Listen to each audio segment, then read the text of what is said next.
Здравейте на всички, които искате да направите бърз хляб с квас. От опита за 8 месеца съм направил 100 хляба. Ще ви покажа моя метод, как намерих най-бързия и най-лесния начин да се направи хляб с квас. Рецептата е лесна. Половин килограм брашно, 250 мл вода, 10 грама сол, 120 до 150 грама квас. Там навсетне може всеки да си прави рецептата както си пожелае. Аз правя с 750 грама брашно, сложих 13 грама сол, 400 мл, по принцип трябва да е 375 мл вода. Слагам малко повече, понеже в моето брашно съм сложил половин килограм бяло брашно и 250 грама пълнозърнисто. Пълнозърнистото брашно поема повече вода. Сега първо сложих солта, сега ще налея водата. Това е приварена вода и е оставена да престои, понеже няма изворна вода.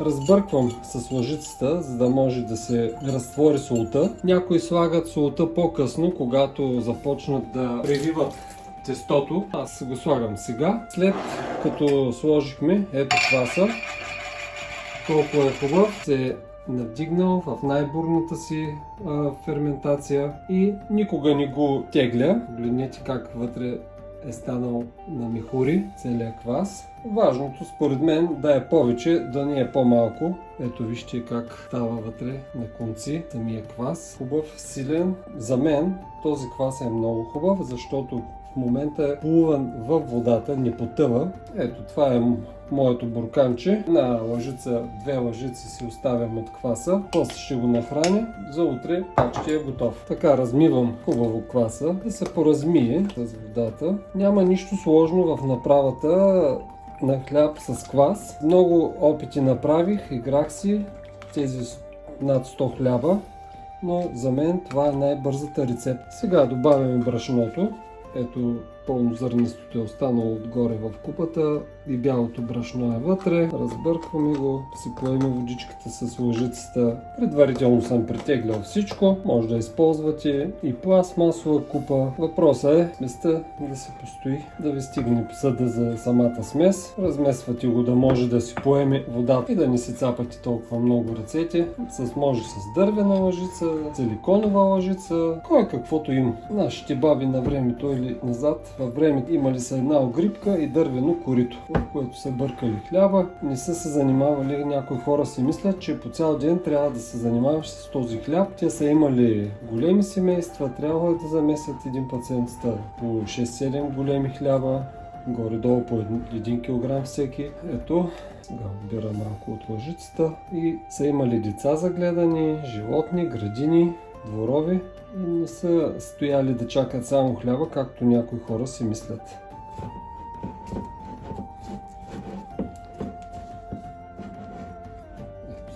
Месваме го на ръка. Не ползвам машина. Който има робот, може да си го направи с робота. Аз нямам. В домашни условия. Пека го във фурната хляба.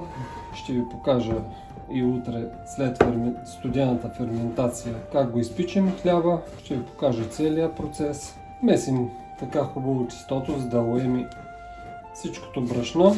Казва, че е достатъчно 10 на минути, най-много 15 да се умеси тестото. След това, ако продължим, тестото се изморявало. Ето виждате, пое се водата, макар че сложих малко повече водичка, образува се хубаво тесто, стане като пластилин, да може да го моделирате. Нито да лепни. Нашето семейство от 8 месеца не се купува хляб в магазина. Сумирам си домашен хубав хляб с квас. Правих си експерименти, оставях парчета хляб в найлонова турбичка в кутията по 2-3 седмици. Хляба не му хлясва. Според мен е готово. Ето виждате колко хубаво тесто. Може да го покриете с фолио. Аз намерих лесен начин. Покривам го с една шапка за баня и го оставям така за 4 часа на топло, около 30 до 32-35 градуса. Може да е до печка, до радиатор. И ето връщаме се отново след 4 часа. с нашето тесто. Вижте тестото как е тасало вече. Сега намокрим лекичко ръцете да ни залепва тестото и по този начин хващаме тестото. Ето, разпъваме го, да може да поеме въздух. Навиваме го. Намокриме леко ръцете отново, за да не липне. Сега го хващаме от тази страна и го разтягаме отново. Ето по този начин да стане. И го навиваме отново. Пак го оформяме, ето, опъваме, подпъхваме отдолу, опъваме, подпъхваме. Това също е начин за разтягане на тестото. Виждате как хубаво е тестото. Сега го оставяме за още половин час на топло. Така ще го направим 3 пъти и на 4-тия път вече ще го разстелим. Последно ще го разтегнем с брашно, прививаме го и го слагаме в хладилника за около 12 часа. След 35 минути се връщаме отново към нашето тесто. Пак по същия начин. Захващаме го от двете страни. Разтягаме го, навиваме го, обръщаме го обратно от тази страна. Ето какъв мехур се получи. Пак разтягаме и го навиваме. Оформяме го пак на топка и го слагаме в купата за още половин час. След още 30 минути се връщаме отново към нашето тесто. Правим третото. Вече тестото е много по-пухкаво, много повече въздух. Разпъваме го. Ето пак го навиваме по този начин. Навиваме, оставяме го. Хващаме го от тази страна, разпъваме тестото и го навиваме отново. Вече е много по-въздушно, много по... Ето как се образуват мехурчета въздух. Сега го оформяме на топка и ще го оставим на топличко за още 30 минути. Следващия път ще го привием на плота и го прибираме в хладилника. И последният етап, четвъртото прививане. Приготвили сме си купа с ленена кърпа. Може и друга кърпа. Използвам оризово брашно. Наръсвам я. Пробвах и с царевично брашно, не ми хареса. Може и с същото брашно, което сте направили хляба. Наръсваме плота с брашенце. Ето го пак нашето тесто. Изсипваме го на работния плот. Бавничко, това само се отлепя. И сега от тук има най-различни начини. Ще ви покажа класическия начин за прививане, който според мен е най-лесен. Разтягаме тестото, без да го дърпаме много силно, без да го късаме, просто го разтягаме. Ето с една такава големина. Ето, по този начин. Прививаме го от тази страна, прививаме го от тази и ето от тук просто го навиваме навътре и започваме, като подпъхваме от едната страна, завъртаме го, да може да се образува една хубава топка. Ето вече така добре подпъхнатото тесто и оформената топка ще я оставим на плота за около 10-15 минути. Ще я наръсим малко с брашенце. Тестото се почина тук и сега го прибираме в купата. Поръсваме го по краищата малко пак с брашенце, да ни полепва. И го прибираме. Това е последното, четвърто прививане за последните 2 часа. И го прибираме в хладилника за студената ферментация на хляба. Вече утре ще го опечем. Малко повече от 12 часа студена ферментация. Погледнете как се е надул в купата.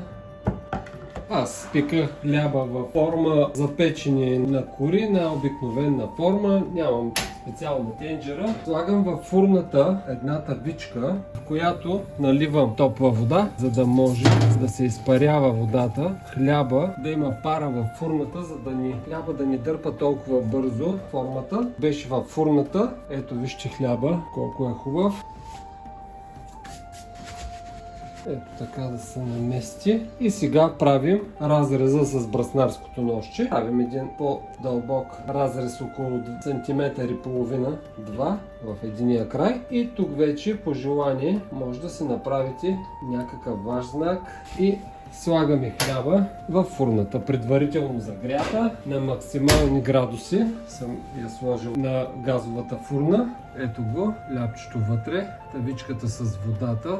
Може да налея още малко вода, за да има по-силни изпарения. Сега така ще оставим хляба за 20 минутки. След това ще извадим водата от фурната. Ще намалим фурната на около 200 градуса. Сега би трябвало да е около 270 градуса. Моята фурна е на газ, сега е на 9-та степен и като извадя водата, намалям на 5 и го оставям за още 30-35 минути хляба да се изпече. Ето сега ще извадим тавичката с водата.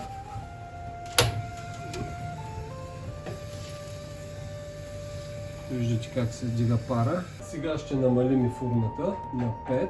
Аз ще сложа това фолио, понеже фурната е на газ и трудно я регулирам, за да не изгаря хляба повече отгоре. Сега ще го оставим за още 30-35 минути максимум. Време е вече след 50 минути да извадим хляба.